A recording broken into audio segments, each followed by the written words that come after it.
Hello everyone, welcome to વિભૂતિસ cooking corner. આજે આપણે બનાવીશું ગરમીઓમાં સાંજ માટે ખૂબ જ ટેસ્ટી એવા રેસ્ટોરન્ટ સ્ટાઇલ હૈદરાબાદી બિરયાની બનાવીશું. સાથે પીરસાતું ઠંડુ ઠંડુ વેજીટેબલ્સ રાયતું પણ બનાવીશું. જો તમને મારી રેસીપી ગમી હોય તો વિડીયોને લાઇક કરી શેર કરી દેજો ને મારી ચેનલને સબસ્ક્રાઈબ ના કરી હોય તો સબસ્ક્રાઈબ કરજો ને બાજુમાં આવેલું બેલ આઇકન બટનને પ્રેસ કરજો જેથી આવનારી નવી રેસીપીના નોટિફિકેશન સૌથી પહેલાં તમારા સુધી મળી રહે. તો ચાલો બનાવીએ ખૂબ જ ટેસ્ટી એવા રેસ્ટોરન્ટ સ્ટાઇલ હૈદરાબાદી બિરયાની બનાવવા માટે અહીંયા સૌથી પહેલાં 1 વાટકી જેટલા મેં બાસમતી ભાત લીધા છે અને તેને પહેલેથી જ 3 થી 4 વખત ધોઈ અને અડધા કલાક માટે મેં પલાળી દીધા હતા. અહીંયા જો તમારી પાસે વધારે ટાઈમ હોય તો તમે 1 કલાક માટે પણ પલાળી શકો છો. આવી રીતના પલાળીને રાઈસ લેવાથી તમારા ભાત છે એ જલ્દી ફટાફટ કૂક થઈ જશે. હવે ભાતને કૂક કરવા માટે એક કડાઈમાં 1 થી 1.5 લીટર જેટલું મેં પાણી લીધું છે. હવે તેમાં 3 થી 4 નંગ જેટલા લવિંગ, 2 નાના એવા ટુકડા તજના ઉમેરીશું. ત્યારબાદ થોડું એવું મીઠું નાખીશું અને ભાત એકદમ છૂટા છૂટા અને ખીલેલા બને તેના માટે 2 ચમચી જેટલું તેલ ઉમેરીશું. આવી રીતના કરવાથી ભાતના ફ્લેવરફુલ બને છે અને એકદમ છૂટા છૂટા અને ખીલેલા બનીને તૈયાર થાય છે. હવે બધું જ ચમચાની મદદથી મિક્સ કરી અને થોડું એવું પાણી ગરમ થવા દઈશું. હવે પાણી છે એ સારી રીતના ગરમ થઈ ગયું છે. હવે જે આપણે રાઈસ પલાળીને રાખ્યા હતા તેમાં રહેલું બધું જ પાણીને નિતારી દીધું અને બધા જ ભાતને તેમાં ઉમેરી દઈશું.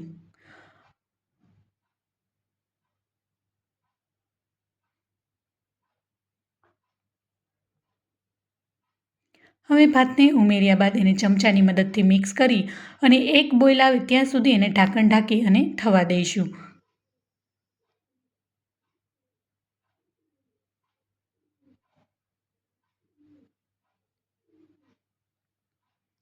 હવે એક બોઇલ આવી ગયો છે. હવે ઢાંકણને આવી રીતના દૂર કરી અને ચમચાની મદદથી મિક્સ કરી લઈશું અને ફરીથી એને 10 મિનિટ માટે સારી રીતના આપણે એને કૂક કરી લઈશું. અને આ રાઈસને એકદમ ઓવરકૂક નથી કરવાના, એકદમ છૂટા રહે એટલા 80% જેટલા જ એને કૂક કરવાના છે.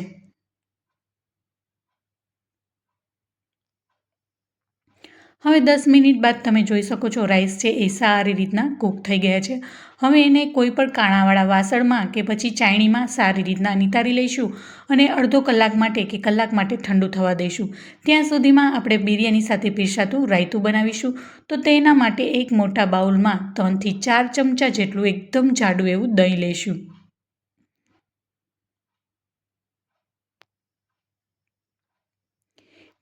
દહીં લીધા બાદ ત્યારબાદ દહીંને સારી રીતના એને ફેટી લઈશું. અહીંયા દહીં છે એ મીડિયમ ખટાશવાળું હોય તેવું જ પસંદ કરીશું, તો જ રાયતું છે એટલે ટેસ્ટી બનશે. એટલે બહુ વધારે ખાટું દહીં હોય તેવું દહીંનું રાયતું નથી બનાવવાનું.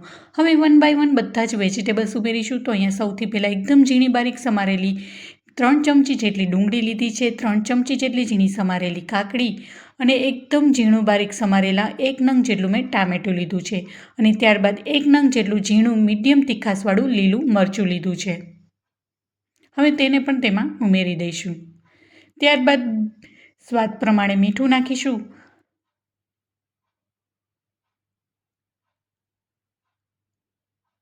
અને 1/4 ચમચી જેટલી ખાંડ ઉમેરીશું. ખાંડ ઉમેરવું એ ટોટલી ઓપ્શનલ છે. અને 2 ચમચી જેટલા એકદમ ઝીણા બારીક સમારેલા ધાણા નાખીશું અને બધું જ ચમચાની મદદથી મિક્સ કરીશું. અહીંયા આ રાયતાને હું સિમ્પલ જ આવી રીતના રાખી રહી છું. અહીંયા જો તમારે રેડ ચીલી પાવડર કે પછી શેકેલા જીરાનો પાવડર ઉમેરવો હોય ને તો પણ ઉમેરી શકાય છે. હવે આને ફ્રીઝમાં ઠંડુ થવા માટે મૂકી દઈશું જેથી આ રાયતું ઠંડુ જ ખાવાની મજા આવે છે. તો હવે એને ફ્રીઝમાં 10 મિનિટ માટે હું રાખી દઈશ. હવે રાઈસ પણ તમે જોઈ શકો છો સારી રીતના ઠંડા થઈ ગયા છે. એને મેં કલાક માટે ઠંડા થવા રાખી દીધા હતા.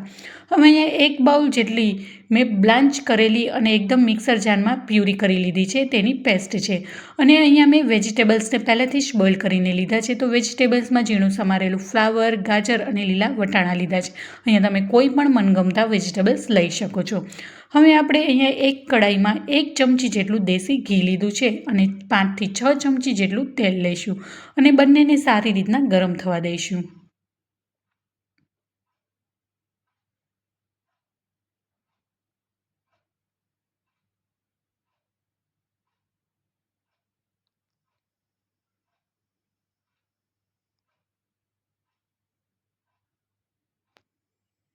હવે તેલ સારી રીતના ગરમ થઈ ગયું છે. અહીંયા મેં 4 ચમચી જેટલા કાજુના ટુકડા લીધા છે. હવે તેને પણ સોતે કરી લઈશું અને ગોલ્ડન બ્રાઉન થાય ત્યાં સુધી એને સાતળી લઈશું.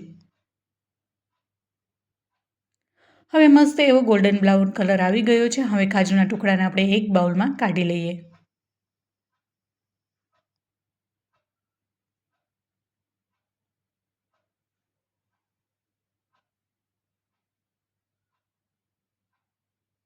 હવે બધા જ કાજુના ટુકડાને મેં એક બાઉલમાં કાઢી લીધા છે. હવે તેમાં 1 ચમચી જીરું ઉમેરીશું અને ત્યારબાદ નાના એવા 2 ટુકડાના તજના ઉમેરીશું અને 1 નંગ જેટલી ઇલાયચી અને 1 નંગ તમાલપત્ર ઉમેરીશું અને ચમચાથી મિક્સ કરી લઈશું. મિક્સ થઈ ગયા બાદ તેમાં 1/4 ચમચી હિંગ અને 1 ચમચી જેટલું એકદમ ઝીણું બારીક સમારેલું લસણ ઉમેરીશું. લસણ ઉમેર્યા બાદ એને ચમચાથી સાતળી લઈશું.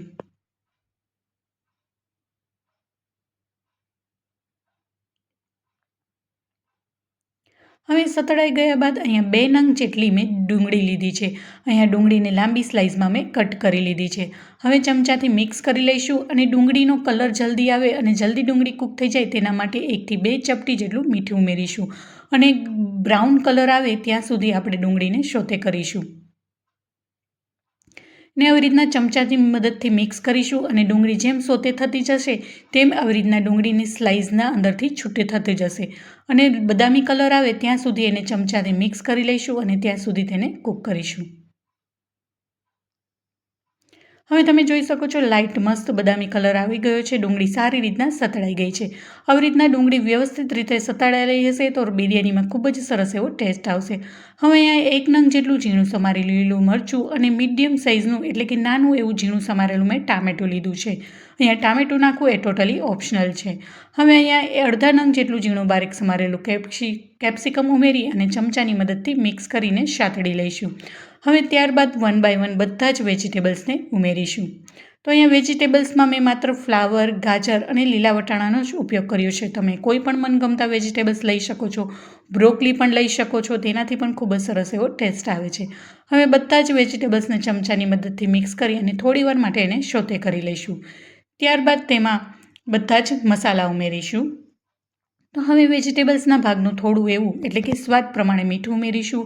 અડધી ચમચીથી ઓછું એવું હળદર પાવડર, 1 ચમચી લાલ મરચું પાવડર અને 1 ચમચી ધાણા જીરું પાવડર ઉમેરીશું અને ત્યારબાદ તેને વધુ ટેસ્ટી બનાવવા માટે 1 ચમચી ગરમ મસાલો પાવડર ઉમેરીશું. અહીંયા ગરમ મસાલાની જગ્યાએ તમારે કિચન કિંગ મસાલો ઉપયોગ કરવો હોય તો પણ તેનાથી પણ સારો એવો ટેસ્ટ આવે છે. હવે બધા જ મસાલાને વેજીટેબલ્સ સાથે ચમચાની મદદથી મિક્સ કરી લઈશું. મિક્સ થઈ ગયા બાદ આપણે જે પાલકની પ્યુરી કરીને રેડી કરીને રાખી છે તેમાં એડ કરી દઈશું. તો અહીંયા આ રાઈસ છે હું 4 થી 5 વ્યક્તિ માટે બનાવી તેટલી ક્વોન્ટિટીમાં બનાવી રહી છું. એટલે કે અડધા બંચ જેટલા પાલકની પ્યુરી મેં બનાવી છે. હવે આપણે જે બોઇલ કરેલા રાઈસ છે તેમાં ઉમેરી દઈશું.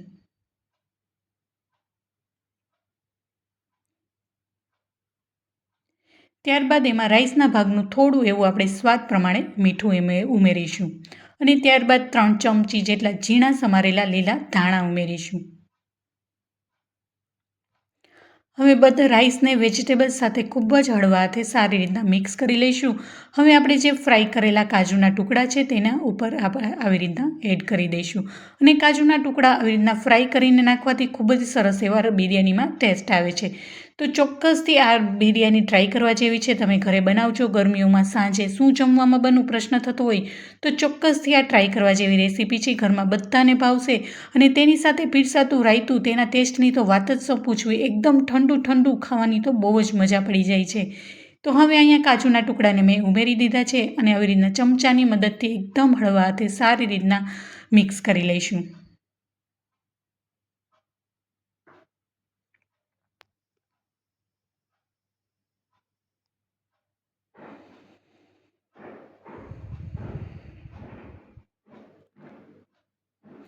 હવે રાઈસ છે સારી રીતના મિક્સ થઈ ગયા છે તો આપણી મસ્તી એવી હૈદરાબાદી બિરયાની બનીને તૈયાર થઈ ગઈ છે.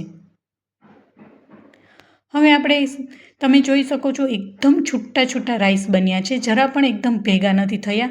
તો આવી રીતના બનાવશો ને તો તમારા રાઈસ છે એકદમ છૂટા છૂટા અને ખીલેલા બનીને તૈયાર થઈ જશે અને રેસ્ટોરન્ટમાં બનતા હોય ને તેવી જ રીતના બનીને તૈયાર થઈ જાય છે.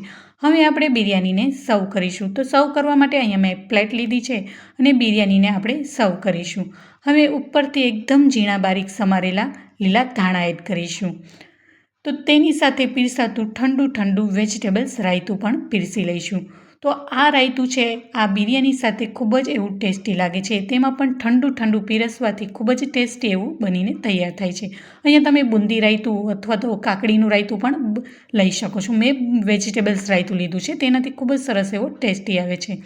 અને આ હૈદરાબાદી બિરયાની સાથે આ રાયતું ખાવામાં એટલું ટેસ્ટી લાગે છે કે તમે એકવાર આ બનાવશો તો વારંવાર ઘરમાં બનાવવાની ડિમાન્ડ થશે. તો જોતાં જ મોઢામાં પાણી આવી જાય એવા tasty restaurant style Hyderabadi biryani બનીને તૈયાર છે. સાથે વેજીટેબલ રાયતું પણ તૈયાર છે. તો કેવી લાગી મારી આજની ખૂબ જ ટેસ્ટી એવી હૈદરાબાદી બિરયાની રેસીપી મને જરૂરથી કોમેન્ટ બોક્સમાં જણાવજો. જો તમને મારી રેસીપી જરા પણ ગમી હોય તો વિડીયોને લાઇક કરી શેર કરી દેજો. ને મારી ચેનલમાં નવા આવ્યા હોય ને હજી સુધી મારી ચેનલને સબસ્ક્રાઈબ ના કરી હોય તો પ્લીઝ સબસ્ક્રાઈબ કરજો. ને બાજુમાં આવેલું બેલ આઇકન બટનને પ્રેસ કરજો, જેથી આવનારી નવી નવી રેસીપીના નોટિફિકેશન સૌથી પહેલાં તમારા સુધી મળી રહે. તો ફરી જ મળીશું એક નવી જ રેસીપી સાથે અને એક નવા જ સ્વાદ સાથે. ત્યાં સુધી આવજો and thank you for watching.